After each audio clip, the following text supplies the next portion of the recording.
जय हिंद दोस्तों। आप सभी का हमारे चैनल पर एक बार फिर से बहुत बहुत स्वागत है। साथियों, आज की ये वीडियो देश भर के लाखों केंद्रीय कर्मचारियों और लगभग 65 लाख पेंशन भोगियों के लिए एक नई उम्मीद और बहुत बड़ी जानकारी लेकर आई है। अगर आप सरकारी सेवा में हैं, रिटायर हो चुके हैं या आपके परिवार में कोई पेंशनर है, तो आज की ये चर्चा आपके लिए बहुत ज़रूरी है। आज हम उन सभी खबरों और मांगों पर विस्तार से बात करेंगे जो सीधे तौर पर आपकी सैलरी, पेंशन, बकाया एरियर, महंगाई भत्ता और आने वाले 8वें वेतन आयोग से जुड़ी हुई हैं। मेरी आपसे एक छोटी सी गुजारिश है कि इस पूरी जानकारी को अंत तक जरूर देखिएगा ताकि कोई भी महत्वपूर्ण अपडेट आपसे मिस ना हो जाए। दोस्तों, सबसे पहले बात करते हैं उस बड़ी खबर की जिसने कर्मचारियों के बीच हलचल मचा दी है। पश्चिम बंगाल में हालिया राजनीतिक बदलावों के बाद नई सरकार के गठन की तैयारी तेज है और इसके साथ ही कर्मचारियों के लिए बड़े वादों की झड़ी लग गई है। सबसे बड़ी बात यह है कि राज्य में अब 7वें वेतन आयोग 7th CPC को लागू करने का रास्ता साफ हो रहा है। अब तक वहां के कर्मी पुरानी व्यवस्था के तहत वेतन पा रहे थे, जिससे उनकी आय और केंद्र के कर्मचारियों के बीच एक बड़ा अंतर था। लेकिन अब संकेत मिल रहे हैं कि नई सरकार बनने के महज 45 दिनों के भीतर इसे लागू कर दिया जाएगा। अगर ऐसा होता है तो लाखों परिवारों की आर्थिक स्थिति में एक बड़ा सुधार देखने को मिलेगा।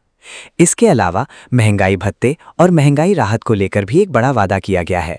अब राज्य के कर्मचारियों को भी केंद्र सरकार के बराबर ही डीए मिलेगा, यानी जैसे ही केंद्र अपना डीए बढ़ाएगा, राज्य के कर्मियों की जेब में भी उसी अनुपात में पैसा आएगा।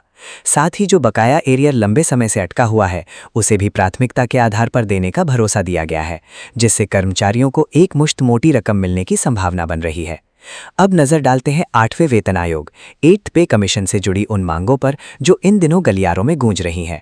रेलवे संगठनों ने सरकार को एक विस्तृत प्रस्ताव भेजा है जिसमें फिटमेंट फैक्टर को लेकर नई मांगें रखी गई हैं।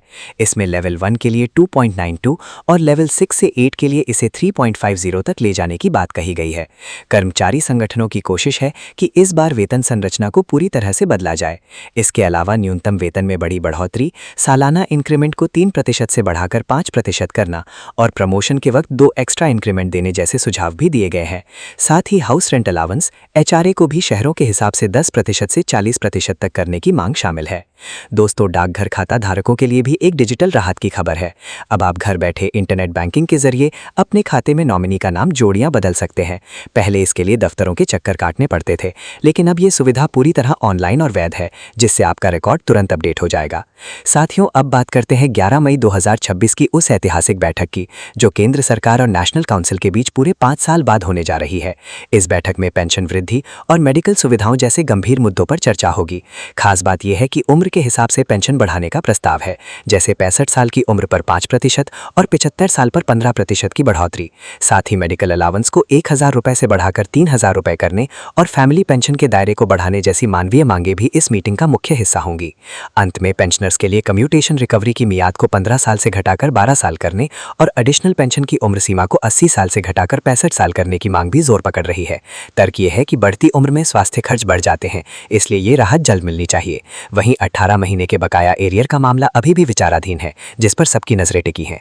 तो दोस्तों, आने वाला समय आपके लिए बड़े बदलावों का संकेत दे रहा है। अगर आपको ये जानकारी उपयोगी लगी हो तो इसे ज्यादा से ज्यादा साथियों के साथ शेयर करें। हम आपके लिए इसी तरह की सटीक खबरें लाते रहेंगे। मिलते हैं अगले वीडियो में, तब तक के लिए जय हिंद, जय भारत।